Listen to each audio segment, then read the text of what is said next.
ইল্লা লিয়াবুদুন, একমাত্র আল্লাহ রাব্বুল শাআনুর ইবাদত করার জন্য। সকলে বলে সুবহানাল্লাহ। সমগ্র সৃষ্টি সব কিছু আল্লাহ রাব্বুল আলামিন সৃষ্টি করেছেন মানুষের জন্য। পৃথিবীতে যত কিছু নিয়ামত আল্লাহ তাআলা দান করেছেন, সমস্ত নিয়ামত কার জন্য? মানুষের জন্য।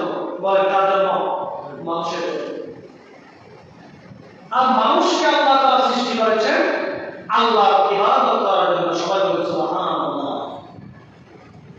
আল্লাহ রাব্বুল আলামিন পবিত্র কোরআন মাজিদের মধ্যে বলেছেন, আউযু বিল্লাহি মিনাশ শাইতানির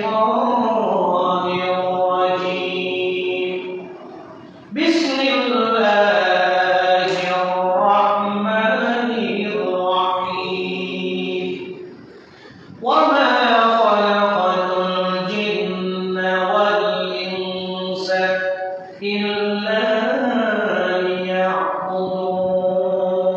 সুবহানাল্লাহ। আল্লাহ তাআলা